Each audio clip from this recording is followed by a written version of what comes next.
Bonjour, dans cette première vidéo sur ce chapitre sur l'action de l'école, nous allons justement nous intéresser sur le rôle que joue l'école au sein de la société, la fonction qu'elle remplit. Il s'agit d'une vidéo introductive qui sera par conséquent assez courte, mais qui permet néanmoins non seulement d'aborder certains points du programme, mais aussi de poser les bases justement pour le reste du chapitre, de dire quelles sont les fonctions que doit remplir l'école avant de se demander comment est-ce qu'elle les remplit. Il y a plusieurs façons de traiter cette question du rôle que joue l'école dans la société, plusieurs réponses qu'on peut y apporter. On peut commencer par faire des sondages et demander aux parents d'élèves quelles sont justement leurs attentes vis-à-vis de l'école. Et quand on regarde les résultats, comme c'est le cas ici, on voit que la priorité pour l'école, c'est avant tout de transmettre des savoirs et des connaissances fondamentales. Mais finalement, ce qui est à la fois assez évident et en même temps ce qui soulève d'autres questions, qu'est-ce qu'on définit comme des savoirs, des connaissances fondamentales? On voit assez rapidement que c'est avant tout justement des connaissances, des compétences qui vont permettre aux individus de s'insérer professionnellement, puisque c'est le deuxième objectif.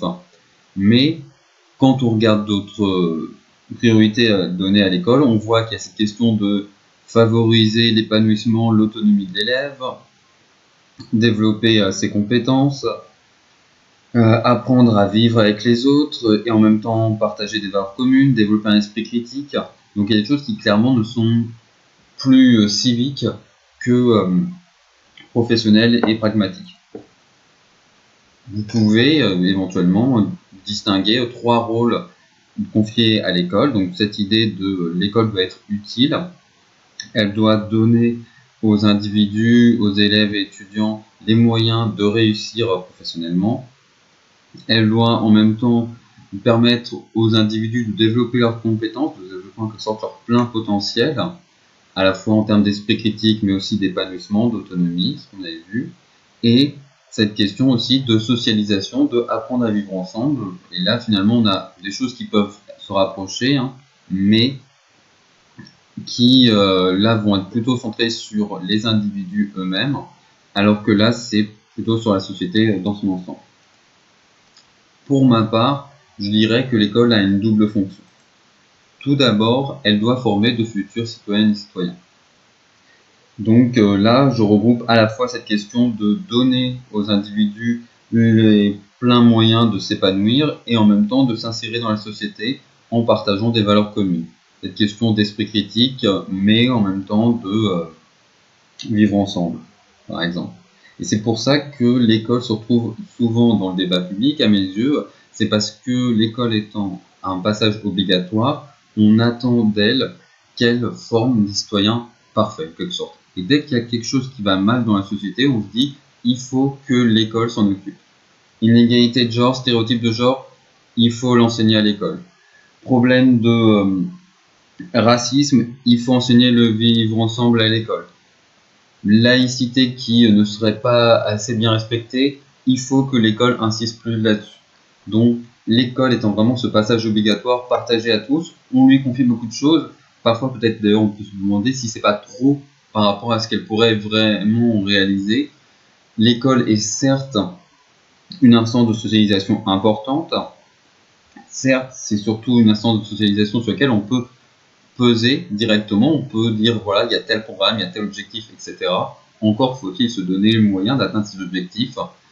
Dire que au cours de l'enseignement, les élèves doivent recevoir des cours sur l'égalité femmes-hommes, sur des cours d'éducation aux relations et à la sexualité, mais ne pas prévoir des heures directement, ne pas donner des moyens pour ces heures, c'est juste beau sur le papier, mais ça ne sert à rien en pratique.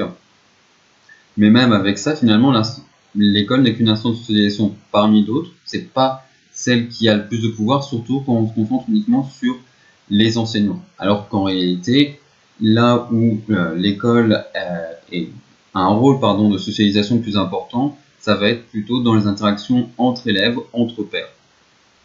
Donc là, il faut clairement rester vigilant et prendre de la distance par rapport à tous les discours qui attendent que l'école forme des citoyens et citoyennes parfaits. Et aussi, comme on l'a dit, le but de l'école, c'est de former de futures travailleuses, de futurs travailleurs, et donc de donner aux individus les moyens de s'insérer professionnellement. Et dans cette perspective, finalement aussi, on rejoint cette idée de donner à chaque élève les moyens de s'épanouir et d'exploiter son plein potentiel. Il faut justement que l'école soit la même pour tout le monde et qu'elle ne tienne pas compte de l'origine sociale. On va retrouver une idée de l'école doit pouvoir assurer une forme de mobilité sociale ascendante. Alors la mobilité sociale, on verra ça dans le chapitre suivant, mais il y a ce rôle que vous voyez ici, mobilité sociale, et donc épanouissement finalement qui se retrouve dans les deux cas, et qui, comme je l'ai dit, ne doit pas tenir compte de l'origine sociale. L'école doit être ouverte à tout le monde, et elle doit assurer la réussite de tous et tous. Donc il y a clairement cet objectif de justice, de lutte contre les inégalités, de promotion sociale, et qu'on peut retrouver par exemple dans la lettre envoyée par Emmanuel Macron après son élection aux enseignantes et enseignants. L'idée que l'école est porteuse d'une double promesse, une promesse que justement chacun a son avenir entre ses propres mains, peu importe finalement quel est son lieu de naissance, son milieu social, sa religion, sa couleur de peau.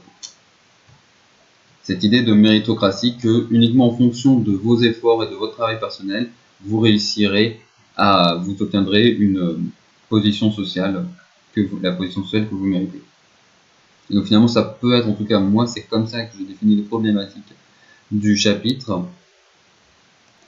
Dans quelle mesure l'école réalise-t-elle sa promesse d'égalité des chances? On va voir que voilà, évidemment la réponse est nuancée. Et en même temps, comment on peut expliquer les inégalités scolaires qui sont présentes.